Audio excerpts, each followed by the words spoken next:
pastinya ini baru pertama kali kayaknya ngaji ya di Papua ini. Pertama kali.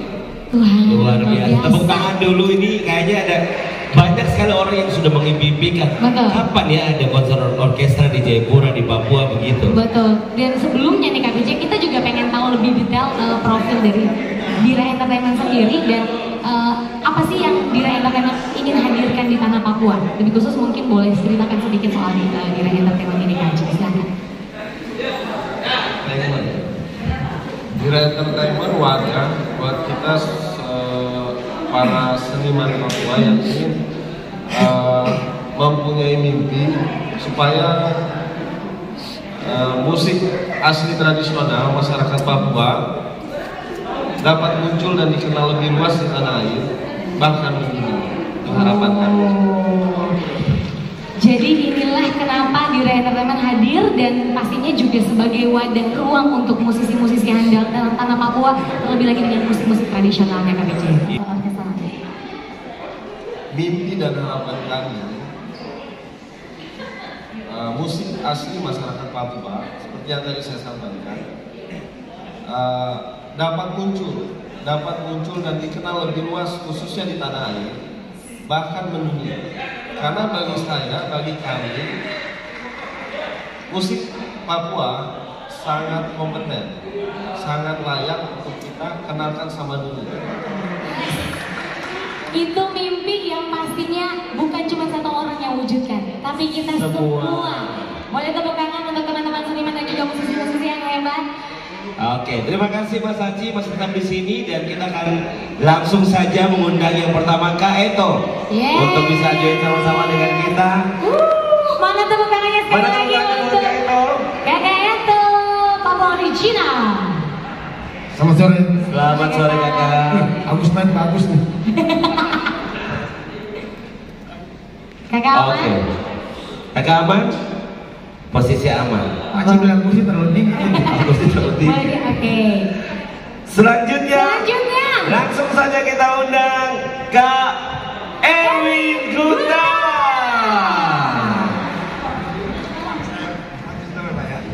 Silakan. Waduh, ini tepuk tangannya kayak kurang semangat, ini saking terkagumnya sampai lupa tepuk tangan. Kakak duduk hati-hati nanti jatuh. Aman Kak? Oke. Oke. Kalau gitu kita juga turunkan. Sekali lagi boleh tepuk tangan untuk Biar napak. Kak Erwin Gunawan dan juga Kak Eto serta. Halo semua, selamat siang semua. Senang sekali ketemu. Oke, kita juga senang ketemu dan dari tadi sudah menunggu. Betul. Gugup nggak sih Kak BJ? Gugup nggak sih? Gugup sih. Gugup ya. Oke, Kak Erwin baru sampai tadi ya? Iya. Oke. Selamat malam. Tadi malam berangkat. Oke. Pagi tadi sampai ya. Oke, tepuk tangan buat Kak Erwin baru sampai di Jayapura, langsung mau datang ketemu teman-teman semua. Luar biasa. Boleh cerita sedikit bagaimana penerbangannya sama tadi sempat ke beberapa tempat begitu? Iya, ya kalau penerbangan biasa ya, tapi karena berangkat malam jadi tidur aja di pesawat. Tiba-tiba dibangunin udah mau sampai ya udah. Jadi ya sampai pagi-pagi kebetulan memang pesawatnya juga delay tadi ya, ada delay dijemput terus sebelum menuju apa tadi ya, kita makan sarapan ya, kita sempat ke tempat venue-venue yang memungkinkan akan kita pakai untuk konser nanti gitu. Jadi ada beberapa tempat gitu, tapi cuman baru datang sekilas. Jadi besok saya mau lebih detail lagi datang. Oke, jadi masih ada tempatnya ya? Langsung datang, tapi nggak detail lah. Nggak detail. Oh, oke. Berarti sudah berkeliling-keliling. Nah, ini sudah ada yang jatuh hati kah mungkin Kak Erwin? Ada ya. Oke Kak Erwin, terima kasih sekali lagi sudah datang. Boleh teman-teman boleh kita lambaikan tangan sedikit lagi untuk Kak Erwin. Wah, semuanya mungkin yang tadi sudah menanti-nantikan. Kak Erwin, sebelum saya ke Kak Eto, saya pengen tahu dari isi hatinya Kak Erwin sih, kenapa Papua? Kenapa Papua? Iya. Iya, gini, saya tuh benar kata Aci tadi ya, seperti di video yang tadi dipasang juga, saya selalu kagum sama orang-orang atau seniman-seniman yang berasal dari Indonesia Timur, karena menurut saya mereka punya punya feel terhadap seni, khususnya musik tuh unik tapi keren gitu. Ya. Beda gitu sama kami atau yang dari Jawa atau dari Sumatera gitu. Jadi sebenarnya itu sesuatu yang harus diangkat terus, bahkan harus digali, betul kan Aceh, digali, dan itu bisa jadi sesuatu yang hebat. Nah, saya dekat sekali dengan yang namanya penyanyi Edo Kondolo gitu. Karena di waktu dia ikut Asia Bagus, saya ajak dia untuk masuk ke saya, terus saya bikinin albumnya. Itu albumnya mengenai Papua semua, padahal saya belum pernah datang. Jadi kira-kira gitu. Jadi emang pengen menggali, dan menurut saya ya kenapa Papua? Karena Papua mempunyai potensi yang sangat dahsyat dalam seni budaya lah gitu. Bener, bisa harus diekspor dan bisa jadi mendunia insya Allah. Berarti Papua itu spesial Kevin ya? Seniman. Wow. Oke. Selanjutnya saya mau tanya Kak Eto nih. Kakak, ini kakak harus tanggung jawab ya. Moderator. Kakak, kira-kira siapa yang punya ide bisa menghadirkan seorang Erwin Gutawa di Jayapura? Sebenarnya ide besar ini adalah idenya Pak Matius Fakiri. Boleh tepuk tangan teman-teman? Karena beliau sangat mencintai seni budaya Papua. Cuman beliau punya waktu yang tidak bisa terbagi-bagi terlalu banyak. Dan beliau mempercayakan Aci dan kami untuk merealisasikan mimpinya ini. Jadi waktu itu ketika Pak Matius ke Jakarta, kontak bisa ketemu dengan Erwin. Dan sempat ketemu ya Mas. Ngobrol-ngobrol dengan Mas Erwin, ternyata visi dan misinya sama, mengangkat seni budaya orang Papua. Akhirnya Mas Erwin tiba di tanah ini. Walaupun sebenarnya Mas Erwin sudah tiba sebelumnya, karyanya sudah ada di sini. Tadi akan menarik itu pakai ragu Irmambo, itu Erwin yang bikin aransemennya. Lagu Panggur Sagu itu ciptaan Erwin Gutawa dan liriknya Ivan Nestorman. Mungkin belum ada yang tahu, tapi karyanya sudah ada duluan. Dan hari ini dia menyatakan hadir di sana ini untuk berbagi dengan teman-teman musisi semua. Jadi ide besarnya adalah Pak Matius Fakiri. Oke, ya. Nanti setelah ini kita akan serahkan ke Kak Edo sebagai moderator nanti untuk bisa langsung tanya kepada Kak Erwin, dan kami informasikan kepada teman-teman semua di sharing session ini, teman-teman siapa saja boleh bertanya, pokoknya mau tanya apa saja juga boleh, karena mumpung Kak Erwin ada di sini. Tadi kita mudah-mudahan saya bisa jawab. Ya, pokoknya yang bisa dijawab sama Kak Erwin akan jawab semua pertanyaannya. Tapi yang pasti dengan tertib kita akan kasih kesempatan satu-satu untuk memberikan pertanyaan.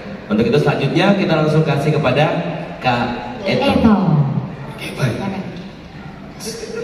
Makasih Mas sudah datang di tanah kami. Makasih Eto.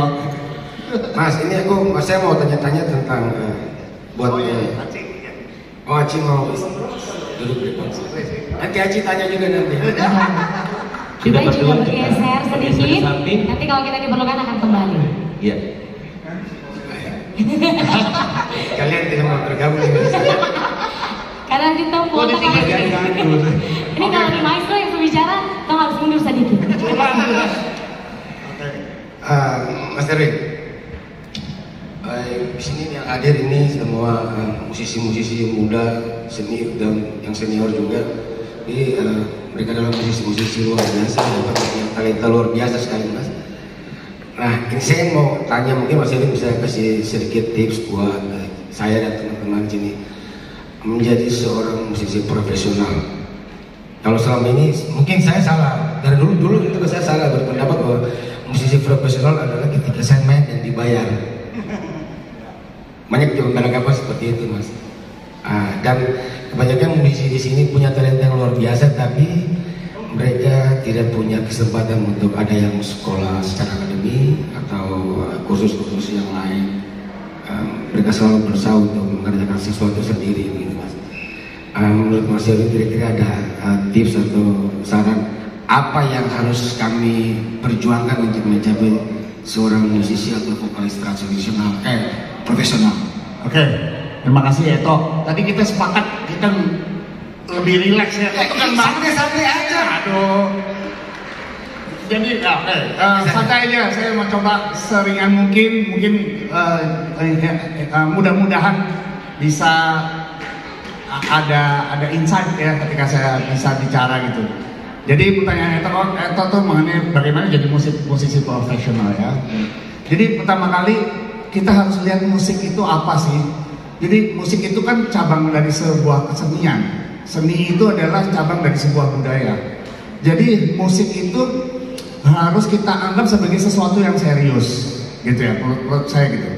Dan kita harus melihat musik itu sebagai sesuatu yang sangat luas, sangat banyak opportunity, sangat banyak yang bisa dikerjakan, sangat banyak yang apa ya istilahnya dengan berbagai macam versi, maksudnya gitu ya. Jadi kalau saya selalu ngomong dalam konteks sharing ini, saya selalu bilang, jadiin musik itu seperti ilmu pengetahuan.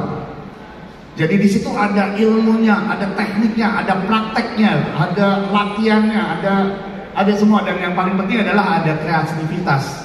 Jadi kalau kita jadi musisi, itu kalau itu adalah cabang budaya seni. Dan kalau seni itu pasti ada hubungannya dengan namanya kita berkreasi, kreativitas. Musik kan juga ada di situ. Apapun kalian mau jadi musisi itu harus punya kreasi.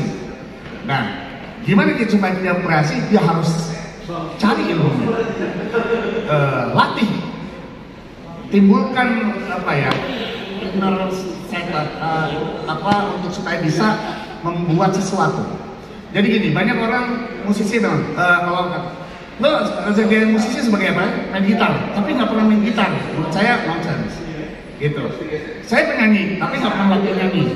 Menurut saya nggak gitu. Jadi kalau mau penyanyi, apa ya? Lakukan sedalam-dalamnya hal yang disukai, dan itu nanti akan menimbulkan satu kreativitas otomatis yang ada di dalam diri kita.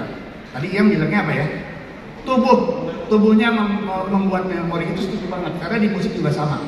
Jadi itu harus dilatih terus, ilmunya didapat, nanti itu bisa keluar dengan sendirinya, dan itu tinggal kreativitas. Jadi kalau saya bilang ukuran orang sebagai musisi yang mau profesional maupun yang tidak, itu adalah karya. Menurut saya gitu. Jadi ya sebentar gitu dulu ya. Kira-kira yang penting adalah musik. Gini, karena musik itu nggak cuma nyanyi loh. Ada yang bisa main piano, ada yang main gitar, ada yang bikin aransemennya, tulis, ada yang bikin orkestrasinya, ada yang jadi backing vocals, ada yang jadi sound engineer-nya, ada yang jadi penulis lirik, dan segala macam yang membuat sebetulnya luas, dan itu semuanya ada ilmunya.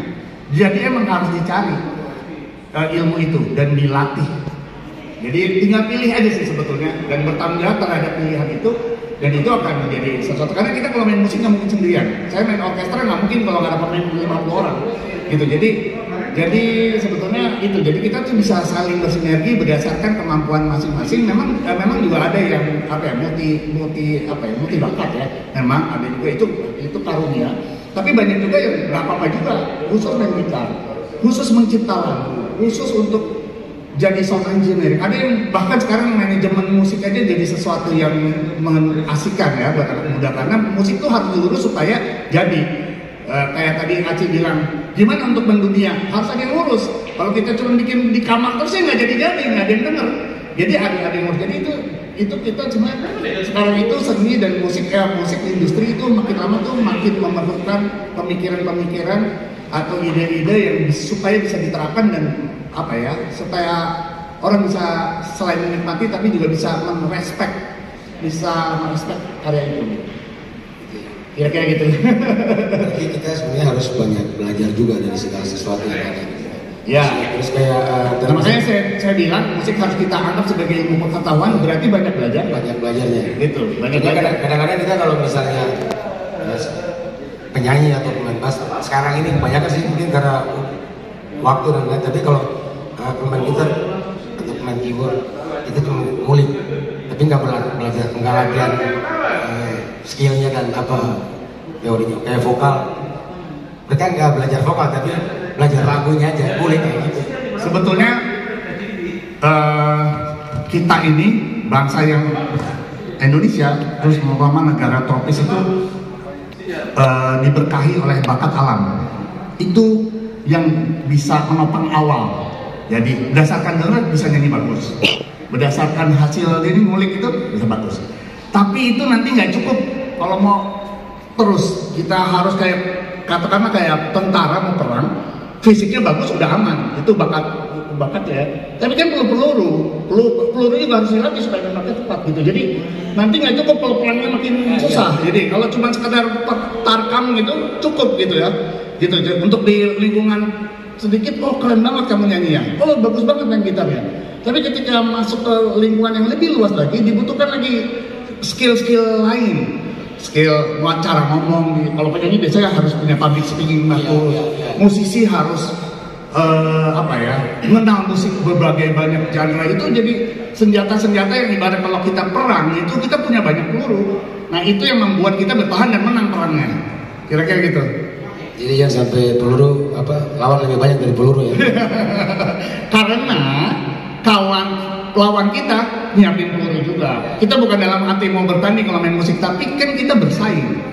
Cari ide sebanyak-banyaknya, cari ide seunik-uniknya, cari karya yang enak, walaupun itu juga harus dari diri kita ya gitu. Karena ide musik yang paling bagus adalah itu emang cerminan hati yang kita ingin ceritakan. Gitu ya. Keberatan ya, maaf. Itu sedikit materi yang memang harus banget nih ya, the professional tahu. Jadi kita terlalu serius sih, makanya tuh diinterrupt. Ya, oke. Silakan. Tapi itu penting banget kayak Erwin dan juga kayak itu, maksudnya supaya kita lebih tahu lebih lebih detail lagi soal teorinya sedikit. Dan ini menarik, Erwin dan juga kayak itu, kita bangga banget. Sebelumnya Kak Eto ini musisi Papua yang juga berkolaborasi dengan Kak Erwin juga. Boleh cerita sedikit pengalamannya bersama dengan Kak Erwin waktu ada di Jakarta. Di Jakarta. Saya sendiri. Iya dong. Basis. Oh basis. Okay. Itu waktu zaman Kak Eto masih muda atau gimana tuh? Ya harusnya jangan tanya di sini, harusnya tanya Erwin aja. Saya punya ada dua pengalaman sih sama Mas Erwin. Pertama pengalaman baik dan buruk, saya bisa mengatakan itu. Tapi buruk yang membuat saya bisa bertahan sampai saat ini gitu. Mungkin saya bisa cerita pertama, mungkin yang baik dulu kali BJ. Yang baik adalah ketika saya bermain dengan Mas Erwin, saya bisa mengerti tentang membuat satu komposisi yang baik. Ada intro, ada interlude, ada koda, dan bunyi-bunyian yang dimana yang harus saya belajar banyak dari beliau ketika bermain sama-sama dengan Mas Erwin. Dan yang buruknya tolong jujur, kayaknya tolong jujur. Ketika pertama kali saya main tahun 2000 Mas ya, kurang lebih ya 20 tahun ya. Pertama kali main waktu itu saya, walaupun saya jelek begini, saya pernah main di TV juga. Jadi Mas Erwin lihat mau ngajak saya main sama Mas Erwin. Saya kan dari Papua kan tidak sekolah musik, ya kan. Merdeka saya terlambat, apalagi sekolah musik sih tidak ada kan. Begitu main saya bangga sekali.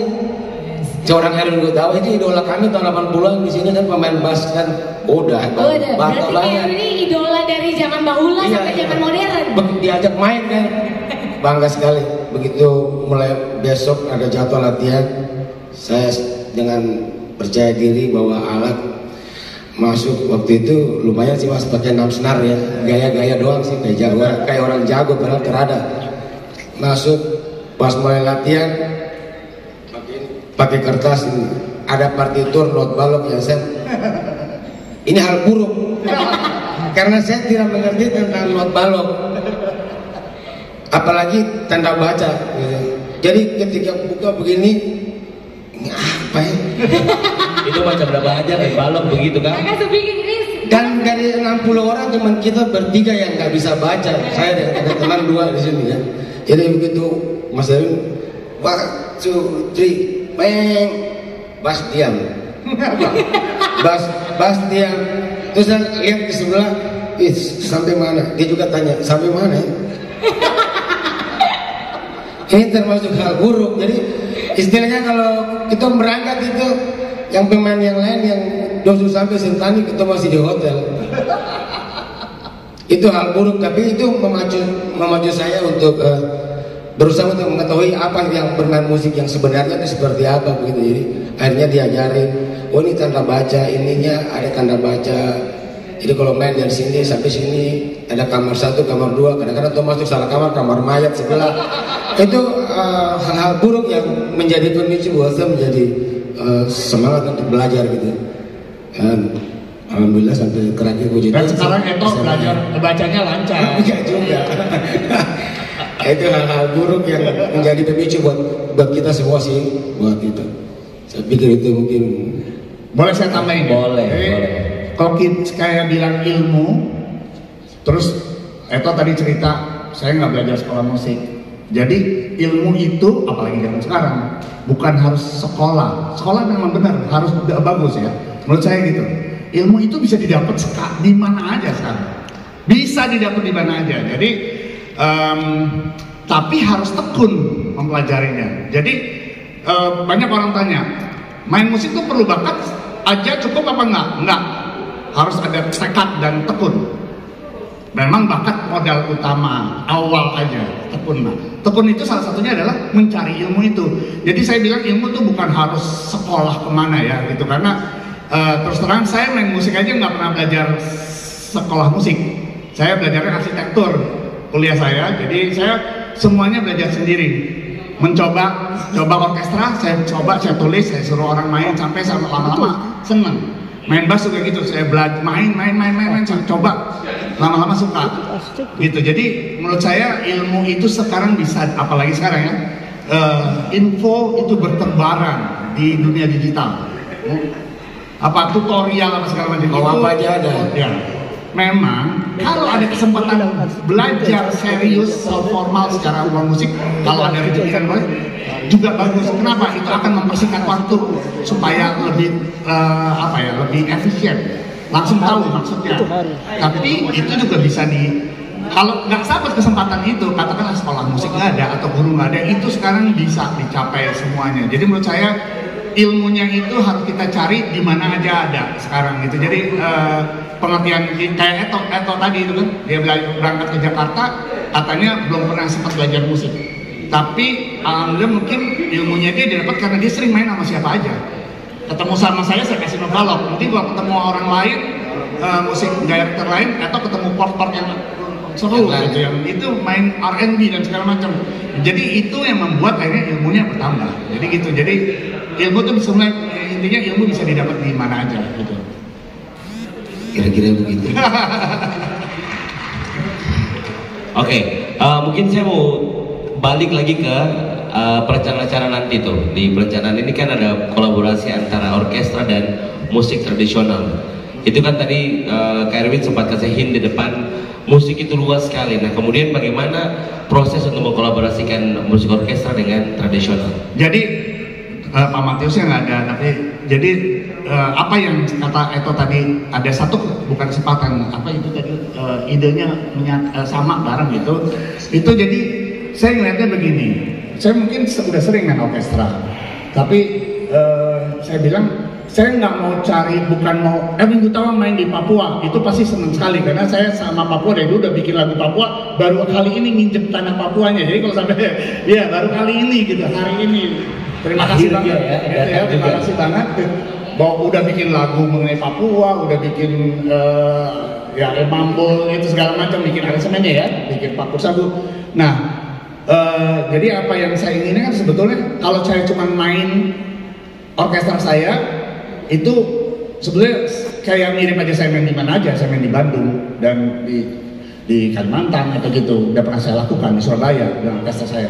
Saya bilang saya pengen justru orkestra saya berkolaborasi dengan musisi lokal. Kenapa? Supaya karena ini menurut saya, karena saya tanya pernah nggak ada orkestra datang, kata Pak Matus nggak pernah ada. Oh itu bisa jadi satu peristiwa penting buat saya, penting buat musisi yang bekerja sama saya juga penting, nah gitu. Jadi itu yang saya cari, bukan saya cari saya bukan mau manggung di sini, seneng banget manggung di sini, tapi saya pengen berkolaborasi. Nah, nanti kita tentuin aja siapa yang harus berkolaborasi, bisa musisi tradisional, pemain gitar, penyanyi dan segala macam. Emang belum saya tentuin karena kita sambil nyari. Yang paling penting adalah kita harus mengambilkan the best seniman yang ada di sini untuk bisa berkolaborasi. Mudah-mudahan peristiwa kolaborasi itu satu, buat yang melakukannya itu menjadi peristiwa dahsyat, karena saya sebagai musisi terinspirasi karena banyak peristiwa yang menimpa saya, walaupun tadinya kebetulan, itu menurut saya, oh berarti saya bisa dong, oh berarti saya bisa kesini, bisa. Nah itu bisa, mudah-mudahan yang berkolaborasi dengan saya jadi lebih semangat, dan orang yang nonton, yang punya bakat atau yang punya potensi terhadap musik, kalau dia bisa kenapa saya enggak? Gitu. Jadi, dan itu sering terjadi di dunia seni, dunia tari, musik gitu. Kalau ada orang yang manggung, berarti saya bisa kayak gitu. Kalau saya sama kerja kerasnya, sama latihannya gitu. Jadi sebenarnya ini akhirnya harus jadi ajang satu, katakanlah mungkin tetap harus menghibur, tapi ini menjadi satu, mudah-mudahan ini menjadi satu poin untuk menyemangati para seniman di Papua ini. Ayo lo bikin lo yang keren gitu, lo bisa gitu. Kira-kira gitu. Jadi boleh disimpulkan Kak Erwin bahwa Kak Erwin itu mau bilang ini bukan untuk bilang Kak Erwin ya ada gitu, tapi seniman-seniman ini loh ya Kak Mas Erwin lebih mensupport di situ, lebih support itu. Nah, Mas Erwin ini kan bicara tentang orkestra dan bunyi-bunyian. Mas Erwin ini termasuk orang yang suka bunyi-bunyian ya, memadukan ini dan itu musik-musik, terutama musik tradisional. Mas, tolong kasih tips buat teman-teman saya, adik-adik saya sini yang mereka ini beat maker yang dahsyat-dahsyat di sini. Biar mereka bisa diekspor dan percaya diri. Gue pakai musik hip hop barat atau ini, tapi gue bisa masukin tradisional punya ciri khas diri saya. Ya kira-kira begitu Mas. Maksudnya biar lebih wah. Maksudnya kayak macam kita main musik yang orang barat punya ya udah barat aja udah jatuhnya begitu. Iya. Semua musik yang kita dengar, yang masuk, itu jadi referensi. Karena bagaimana itu dibuat oleh satu kreasi siapapun, mau orang Amerika, orang Inggris, orang Jepang, orang Korea, sekarang mungkin lagi ngetes-ngetes gitu ya, orang Afrika, itu mereka berkreasi. Jadi itu buat referensi sangat bagus ya. Nah, saya percaya, saya bilang tuh tadi, musik itu adalah bagian dari seni. Seni itu bagian dari budaya. Budaya itu apa terbentuknya? Dari alamnya. Tadi saya cerita soal tarian. Ada itu tarian Papua gitu ya. Saya dikasih info, tapi saya kenapa gerakannya gitu? Karena alamnya, dia manusia itu menjawab alam. Makanya kakinya lebih banyak. Mungkin ada di budaya lain tangannya lebih banyak bergerak. Itu karena manusianya atau orang-orang artistiknya itu lagi menjawab alamnya. Dan juga bunyi-bunyian. Jadi musik itu tercipta walaupun kita tahu sekarang ada organ, ada gitar. Itu gitar dulu masih ada dia menjawab fenomena alam. Bunyi-bunyian burung itu menjadikan flute. Bunyi flute yang akhirnya dikembangkan jadi flute. Kira-kira begitu ya. Tetabuhan itu menjawab bunyi-bunyian yang ada di alam. Jadi menurut saya tiap manusia berada dalam satu lingkungan itu pasti punya karakter dan ciri yang berbeda dengan orang yang hidup di tempat lain gitu. Nah, itu yang harus dijadiin modal, karena biar bagaimana musik itu adalah harus cerminan dari apa yang kita rasakan. Nah, mungkin tips saya adalah memang kita nggak bisa menafikan sesuatu pengaruh. Jadi nggak ada sekarang musik yang tunggal menurut saya. Hip hop tuh mulai dari blues, dari segala macam. Jadi semua percampuran yang tiba-tiba jadi ada satu ramuan tertentu. Jadi menurut saya alangkah kerennya kalau Indonesia ada hip hop tapi versi Papua, tapi ada hip hop juga versi Jawa Barat. Jadi itu keren banget. Jadi terus ada itu campuran itu yang membuat nanti kita jadi istimewa, artinya unik dan punya karakter. Istilahnya apa? Genuine. Jadi, nah kita jadi seniman memang diperlukan juga selain punya ide, punya karya, harus genuine. Genuine itu sesuatu yang nggak orang lain punya. Apa yang nggak orang lain punya? Ya diri kita sendiri ini yang kita bisa eksplor. Apa yang kita dengar. Jadi kalau kita bikin musik sebetulnya ada sesuatu yang kita recall dari yang kita dengar setiap hari. Kalau kita tinggal di Sumatera, pasti yang kita dengar bunyi rebana ya. bunyi saluang yang itu yang membuat kita kalau kita bikin lagu otomatis kurang lebih berasa. Jadi kalau di sini ya mungkin apa yang kita sering dengar itu yang akan akan terjadi akan yang tanpa sadar itu ke bawah di karya-karyanya. Jadi saya rasa carilah potensi innernya dalam diri kita, habis itu campur semuanya pengetahuan mengenai jazz, mengenai rock, mengenai pop, musik tradisi. Pelajarin juga musik Jawa juga nggak apa-apa. Tapi kombinasikan itu menjadi satu ramuan yang dahsyat banget gitu. Menurut saya itulah peluang kita karena tiap budaya pasti punya ciri khas masing-masing. Gitulah. Setuju. Banyak motivasinya. Tentunya ada yang pengen jadi musisi.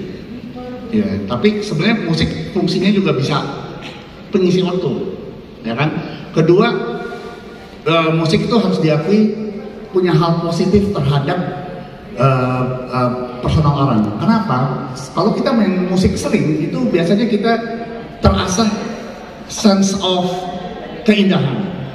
Karena kita biasa dengar yang artinya kalau kita terbiasa dengar musik yang bagus, tuh kalau fast tuh kita merasa tersiksa dengan orang yang enak nyanyi gitu kan, gitu. Karena kita kalau kita dengar itu sense kita tuh jadi jalan terus. Belum keseimbangan lain yang dimasukkan di dalam kalau kita sering dengar musik atau bahkan melakukannya. Keseimbangan mengenai balance. Kita kalau nggak balance tuh kayak bunyi ini kekerasan aja, kita nggak suka langsung karena kita terlatih untuk itu gitu ya. Nah, jadi musik sebenarnya fungsinya banyak, bahkan musik itu di beberapa yang udah lebih advance itu bisa jadi terapi, menyembuhkan, dan bahkan saya yakin di semua bangsa yang tradisi punya cara healing lewat musik, entah musiknya cuma nyanyian vokal atau cuma gitaran, itu banyak banget. Mungkin juga di Papua saya yakin ada menyembuhkan orang lewat bunyian musik. Jadi musik tuh fungsinya banyak. Nah, tadi yang saya bilang, kalau main bareng tuh kayak apa? Sebenarnya musik itu mengajarkan kita positif value lagi adalah tadi saya udah bilang kita kalau main musik gak mungkin sendirian. Mungkin ada yang akapela, tapi 2 lagu bosen lah akapela kan, pasti perlu pengiring gitu kan, perlu gitaris. Gitar main gitu, ada sih album gitar doang, tapi pasti kita dengerinnya atau dia main perlu variasi. Jadi kita perlu orang lain, sesama musisi untuk bisa bersinergi. Nah kan pertanyaan sekarang supaya bersinergi yang enak tuh gimana sih? Tips yang pertama kali kalau kita main band adalah main band, jadi vokal grup, paduan suara, main bareng lah, bertiga, trio. Kalau kita main bareng, cara kita untuk bisa sense kita bagus adalah berusaha mendengar teman main kita. Jadi kalau kita main trio, saya main bass, atau main piano, siapa lagi, Pete, main drum.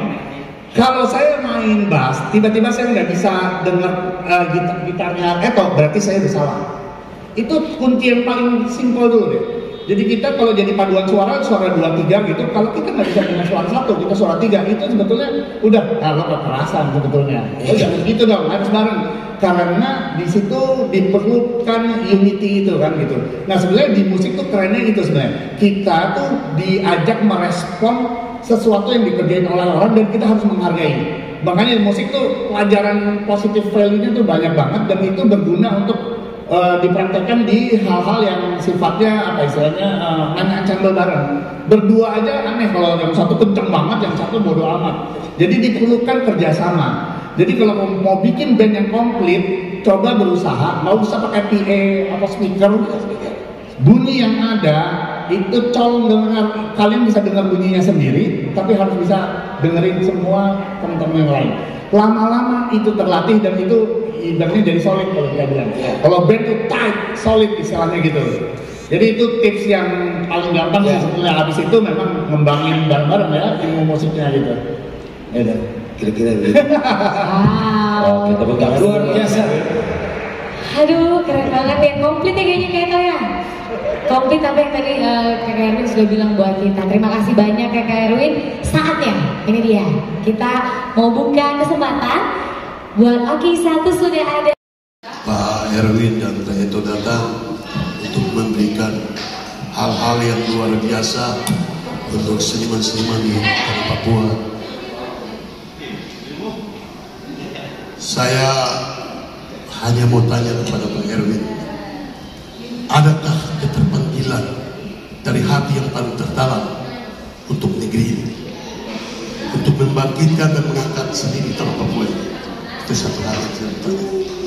Yang kedua, akan ada konser di tanah Papua, itu orkestra ya. Apakah ada peluang untuk anak Papua ini dengan sponsor yang mensponsori Pak Erwin untuk membawa generasi muda untuk konser di Jakarta, di ibu kota, yang supaya dunia ini tahu bahwa orang Papua itu mampu. Nah, orkestra dan kolaborasi dengan musik lokal asli Papua. Saya sangat bangga karena Pak Erwin orang yang luar biasa di Indonesia, seniman yang luar biasa. Begitu juga Pak Eto. Mari kita berikan tepuk tangan dulu.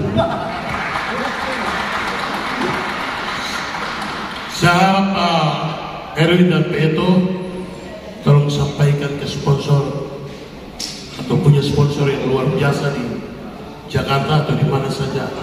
Mari bawa anak Papua menuju Jakarta. Di sana anak-anak Papua bisa konser, di luarnya bisa jual makanan khas Papua dan segala macam yang dari Papua. Di sana gedung-gedung besar yang bisa kita pakai, asal kita bawa nama besar Pak Erwin dan Pak Eto. Pasti banyak yang sponsor. Tepuk tangan dulu. Terima kasih untuk sponsor yang mendatangkan Pak Erwin dan Pak Eto. Dan tepuk tangan untuk sponsornya. Terima kasih Dira Entertain. Tuhan berkati. Terima kasih. Terima kasih.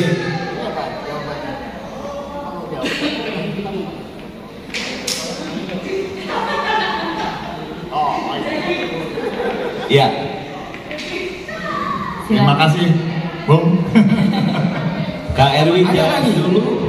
Oke, lanjut, silakan.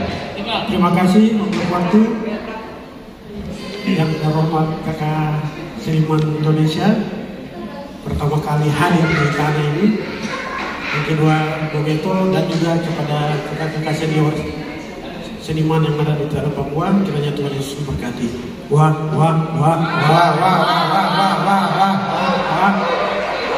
Ya, saya Enis Koboya sama dengan kakak Bogeto tadi seniman jalanan.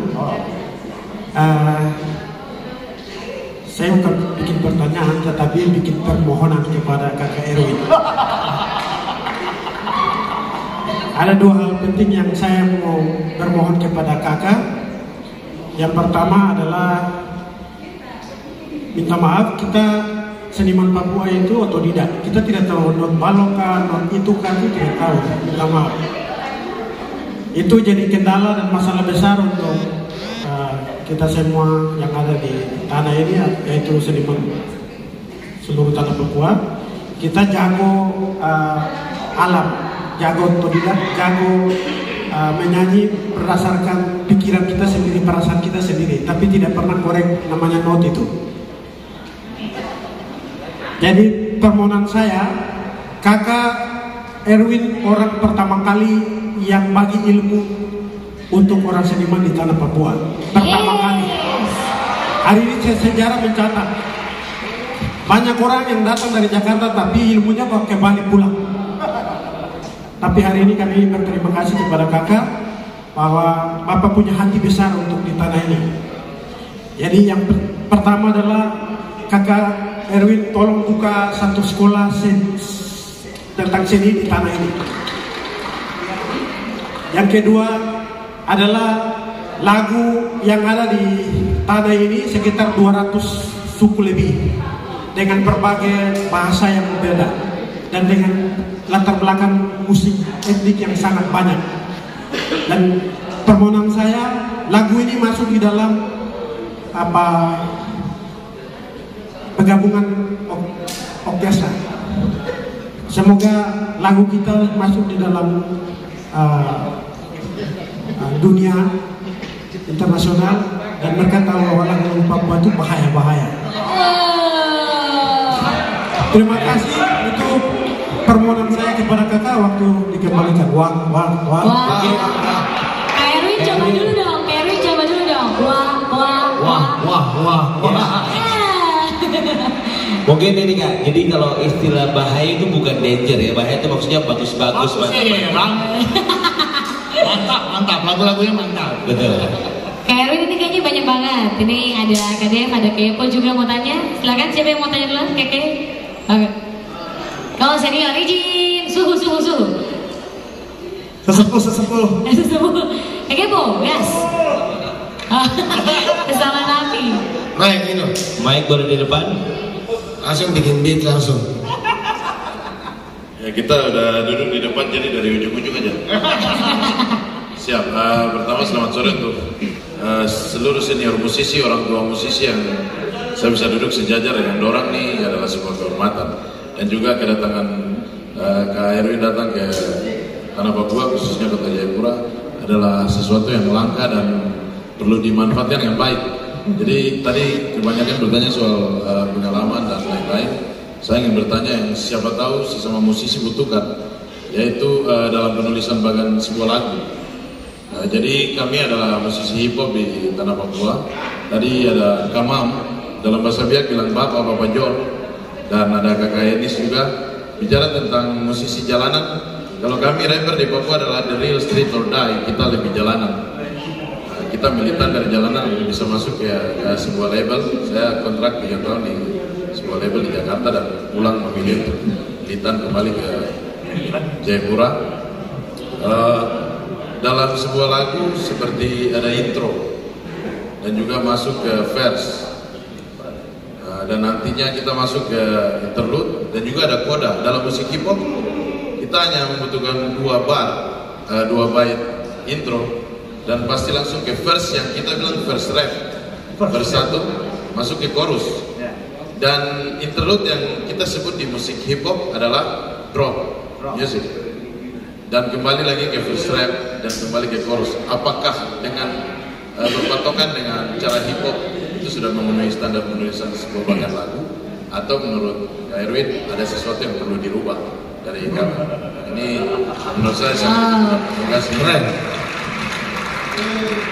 Tadi jawab gimana jawabnya? Iya.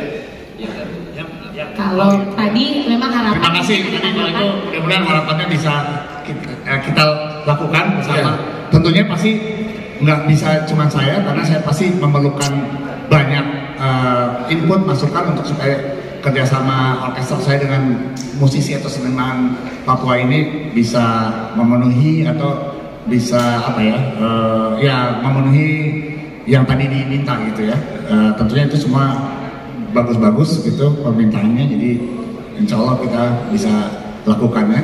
Tentunya emang perlu banyak diskusi lah ya nanti lewat laptop.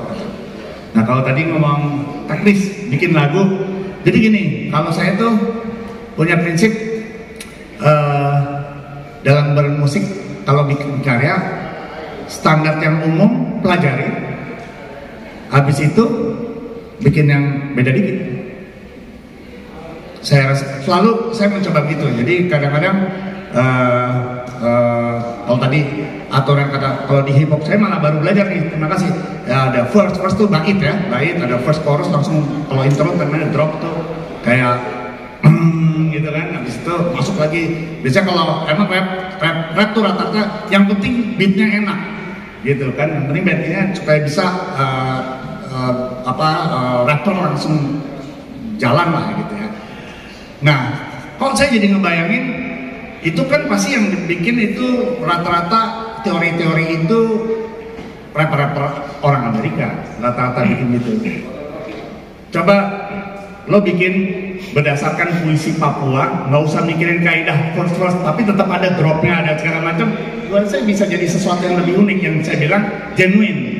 Jadi nanti hip hopnya Papua tuh beda sama hip hopnya Amerika, gitu. Jadi tidak baku, makanya tidak baku. Ada samanya, ritmenya enak, cara bertuturnya lewat kata-kata, tapi tiba-tiba loh kok dropnya kayak gini, itu kan nggak apa-apa juga. Jadi menurut saya justru emang kita memerlukan ide-ide di mana teori umumnya begitu. Saya sama kalau bikin lagu pop ya, dulu lagu pop tahun 60 tuh bait 1 bait 2 ref selesai. Tiba-tiba tahun 80 tuh ada orang yang kasih tahu yang namanya bridge. Eight bar before chorus. Itu kan baru gitu. Tapi itu jadi teori umum lagi. Atau sekarang mulai ada orang, bahkan dulu juga mulai nyanyi dengan refnya dulu bahkan. Jadi menurut saya itu ide-ide liar yang nggak menabrak sesuatu masih musikal, tapi itu menjadi ciri khas, bahkan jadi penentu dekade. Itu keren banget. Atau penentu menjadi ciri khas. Kalau di Papua tuh reggae-nya kayak begini. Nggak apa-apa kita sebut emang kita influencer dari nama reggae, tapi reggae-nya lain karena based on puisi atau apa gitu. Jadi itu yang harus dicari sih sebetulnya, membuat jadi genuine dan unik. Itu yang memang tantangan kita jadi seniman musisi untuk bikin. Saya sendiri nggak selalu mendobrak itu sih sebenarnya. Saya di orkestra tuh masih juga bikin orkestra dengan aturan-aturan yang umum berlaku. Tapi kadang-kadang saya berani, katakanlah ya, kemarin saya lagi belum keluar bikin Garuda Pancasila untuk Hari Kesaktian Pancasila. Biasanya Garuda Pancasila saya bikin lambat. Ya nggak tahu nanti reaksinya apa. Tema Garuda saya bikin karena menurut saya itu lebih epic dan lebih dalam. Nah, kita seniman harus berani ngelakuin sesuatu, merubah yang ada, tapi intinya nggak ada, tetap menceritakan apa yang bagus dari lagu itu gitu. Jadi menurut saya itu yang dicari sih. Bikin hip hop Papua keren banget pasti. Keren. Nggak cuma sekedar mentranslate bahasanya dari liriknya Papua, tapi tiba-tiba ada jiwa tertentu gitu yang membuat nggak sama hip hop Amerika. Ya, saya setuju Mas. Mudah-mudahan menjawab. Terima kasih Kak Epo. Kakak Dev mau tanya lagi? Silakan. Ya, perkenalkan, sebenarnya harusnya manggil Bapak ya. Kalau Kakak berasa muda Kak. Masih muda. Ya, nama saya Dev, saya bukan siapa-siapa. Saya mau tanya nih, kalau misalnya tadi banyak pertanyaan yang sebenarnya ini sedikit dalam sih pertanyaannya. Pertanyaan ke produksi, Pak. Pertanyaan ke produksi. Apakah mixing mastering itu ada punya standar tersendiri atau itu masalah selera? Itu aja pertanyaan saya. Mixing mastering itu punya standar sendiri atau ini masalah selera? Karena ada rumor yang bilang mixing mastering itu masalah selera sih. Nah, itu saja pertanyaan saya. Oke.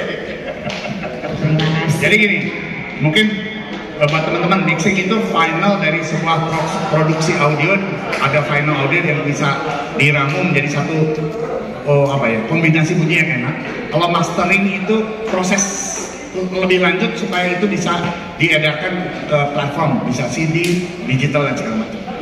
Kalau saya bilang dua-duanya. Jadi mixing lagu keroncong sama mixing lagu hip hop beda. Nggak, di mixing hip hop pasti mungkin perlu ketukan yang jelas. Tapi kalau mixing lagu pop yang mendayu-dayu, yang perlu adalah nyanyiannya yang mendayu-dayu itu. Jadi menurut saya dibatasi di mixing itu perlu selera yang berkaitan dengan genre itu. Tiap genre punya cara masing-masing, tergantung kekuatannya ada di mana. Kalau kekuatannya di ritmis, biasanya ritmisnya dikencengin, liriknya bodo amat. Bahkan kita sering nemuin kalau mixing musik rock itu gitarnya kenceng banget nggak apa-apa, vokalnya tapi seneng aja orang karena seleranya di situ. Nah, proses mastering itu yang saya bilang. Kalau mastering ada proses lanjutan lagi di mana ada satu engineer melakukan satu proses untuk supaya musik ini bisa ditaruh di Spotify, di Apple Music. Nah, di sini seleranya ada, tapi mulai dengan kombinasi technical. Kenapa? Biasanya karena platform itu punya apa ya istilahnya? Punya kemampuan daya tampung untuk supaya nggak kekencengan, supaya enak di ear. Ada standarnya. Dan itu udah teknis tuh. teknisnya lebih banyak, karena kalau nanti kekerasan nanti pekat di ear nggak enak gitu. Atau sekarang orang dengar bahkan lebih banyak di gadget kan, dengar musik di gadget, di handphone, di laptop gitu.